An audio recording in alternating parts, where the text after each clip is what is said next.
it's time to do geography. Alright, so basically on the front page you can see that in a nutshell we're going to be talking about rocks, fossils, coal, soil, sand, and let's jump right into it. Let's chat a little bit about rocks and minerals. A rock is any naturally occurring solid mass. Rocks are usually grouped into three main groups: igneous rocks, metamorphic rocks, and sedimentary rocks, which we will touch base on later on. Minerals are mostly commonly associated with rocks due to the presence of minerals within rocks.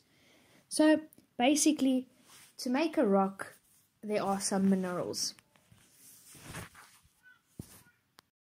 Crystals, on the other hand, is a solid where the molecules or atoms are arranged in a repeating pattern. How do crystals form? They form by freezing from a simple fluid or from a solution. Sometimes heat and pressure need to be applied to a substance for crystals to form.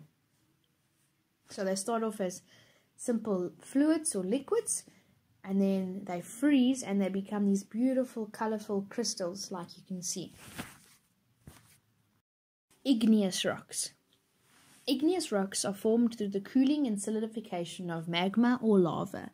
Examples of intrusive igneous rocks are diorite, gabbro, granite, pegmatite, and pedioxite. You do not need to know these names, guys. I'm just giving them to you as examples. And for you to better understand what an igneous rock is, it is like your mommy's kitchen counter, like you can see in the photo. That is called granite tops.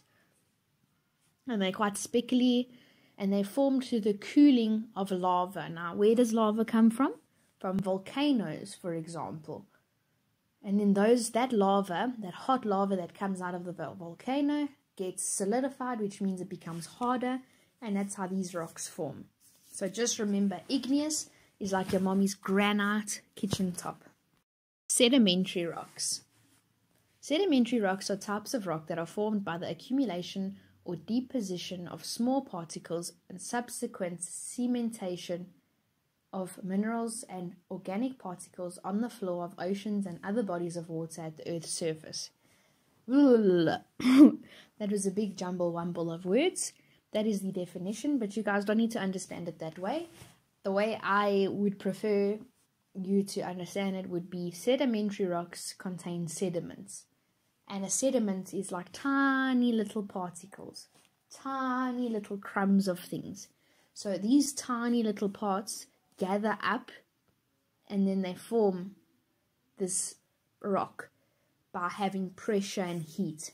Like you can see if you look at the photos, you can see that it's a type of rock, but there are different types of sediments in there. Okay, there's different types of like there's a grey particle and it's cream, and so you can see there's all these different parts in it. Metamorphic rocks. The original rock is subjected to heat and pressure, causing profound physical or chemical change. Okay, so basically, a metamorphic rock takes a little bit from an igneous rock, which is the first rock we learned about, and a little bit of a sedimentary rock, which is the second rock we learnt about, and it becomes one other rock. It's like when you bake a cake and you put the flour and the milk, it's the same thing. So a metamorphic rock takes the flour / the igneous rock and the milk / the sedimentary rock, and you mix it all together and it forms a metamorphic rock. An example I gave you is marble. Now, I'm sure you guys have played with marbles before. So remember, metamorphic, the sound makes marble. Okay. What is a geologist?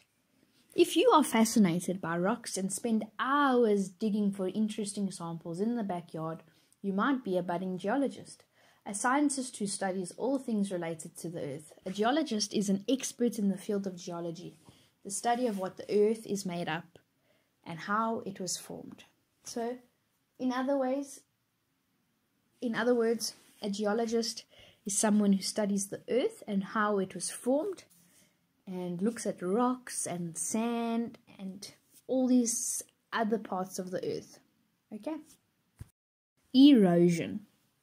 Erosion is the action of surface processes that remove soil, rock, or dissolved material from one location on the Earth's crust and then transports it to another location. So think of a really strong wind, and there's just wind, and when put yourself on the beach and there's this windy day, what happens to the sand on the beach? It ends up being so strong that it hits your legs because the wind is pushing the sand around. Now, erosion is pretty much the same thing, but it doesn't happen over one day while you're at the beach. It happens over years and years and years. So where it once was a solid piece of rock, there's now a hole in it because of the wind that gets pushed around. That is what erosion is. Sand and soil. Sand is loose granular substance, typically pale yellowish brown, resulting from the erosion of siliceous and other rocks and forming a major constituent of beaches, riverbeds, the seabed, and deserts. So sand is, like I said, the beach sand.